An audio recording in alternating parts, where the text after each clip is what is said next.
So now I'd like to hand over to Selen to tell us a little bit also about the content of the book. What does researching deliberative democracy mean? How can we go about researching deliberative democracy, Selen? Thank you so much, Hans, and hello, everyone. Lovely to see many of you that I haven't seen for a while, and then some new faces as well.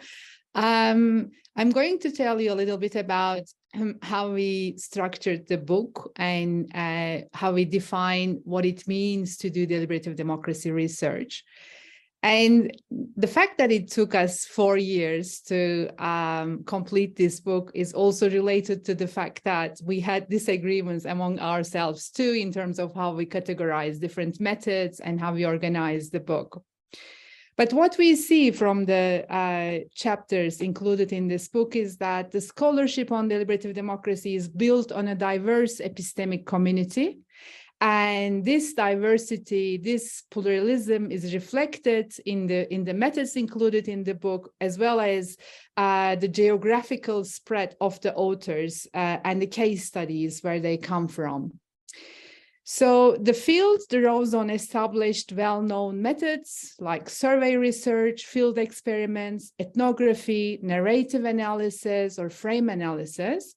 But at the same time, it also creates the new methods of its own. So we have the methods like the discourse quality index, which is one of the well-known methods in deliberative democracy. We have deliberative reason index. We have listening quality index. So there are also many innovative methods established, developed by scholars studying deliberative democracy.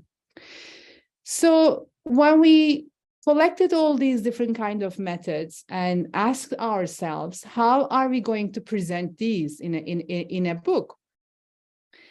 And rather than categorizing these methods in different epistemological camps, like positivist versus interpretivist, or quantitative methods, qualitative methods, and then mixed methods, we organized the book, we structured the book around 4 ways of doing deliberative democracy research. And there are, of course, overlap between these different ways of doing deliberative democracy research. And some of the authors were uncomfortable that we categorize them under one certain category, and they are like, no, I want to be listed under this category. But we acknowledge that there are overlaps between different categories. When we do theoretical work, we do empirical work as well. When we do empirical work, we do theoretical work as well. So just to sort of put it in a simple way. But I want to say here that the book is not only about a collection of different kind of methods. We also have an argument with this way of by categorizing different ways of doing democracy in 4 different ways. We also have an argument there. And we argue that there are 4 fundamental questions that underpin research in deliberative democracy, and each question corresponds to a different approach, a different way of doing research, and each question also positions the role of the researcher differently in the research process. So the first way of doing research in the book is under the umbrella of theorizing deliberation. And we argue that those who theorize deliberation mainly deal with the fundamental question of what are the normative underpinnings of deliberative democracy. And as the book shows, theorizing takes various different forms, from normative theory to critical theory to explanatory theory.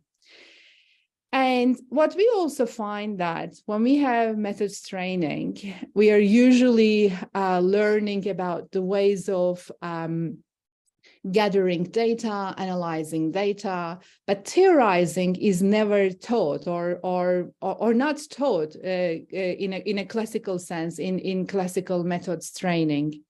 So our book wants to fill this gap and offers a way of theorizing deliberative democracy.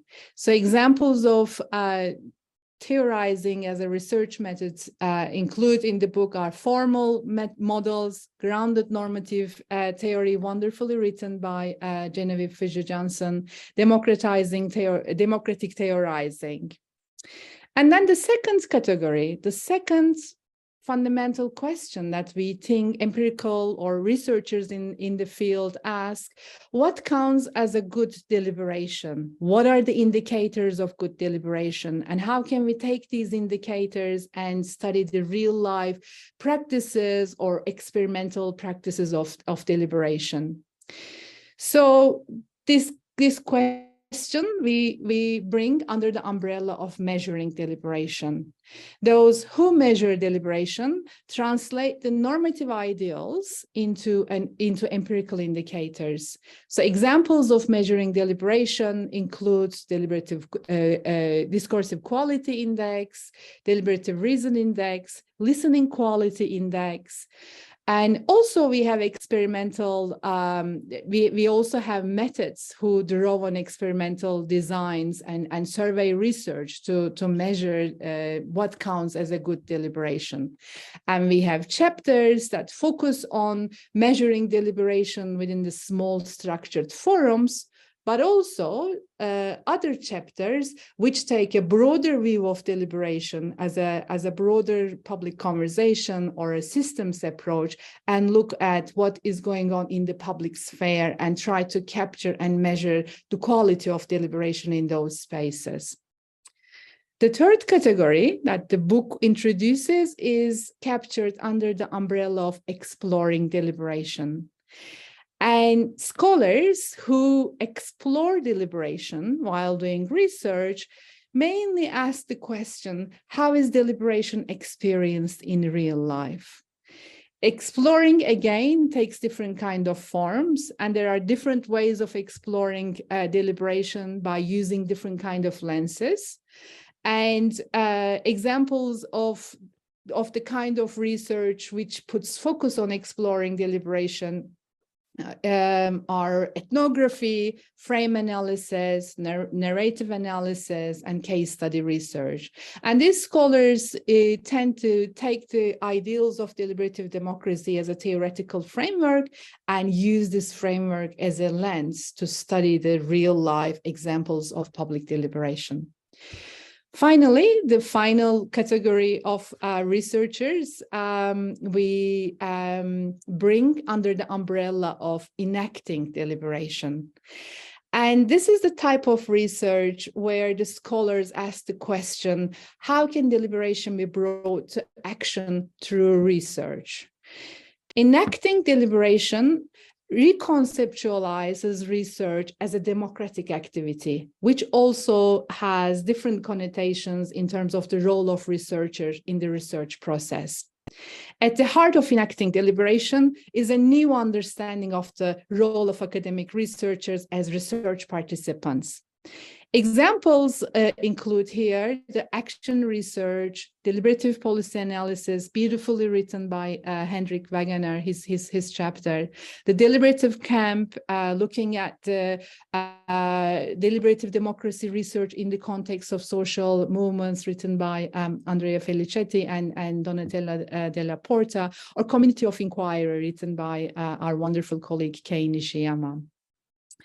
So this is how the book is organized, and I hope that you find it useful, and I hope that you can relate to the way we categorize the 4 different ways of doing deliberative democracy research, so that we can continue our methodological conversations. Thank you.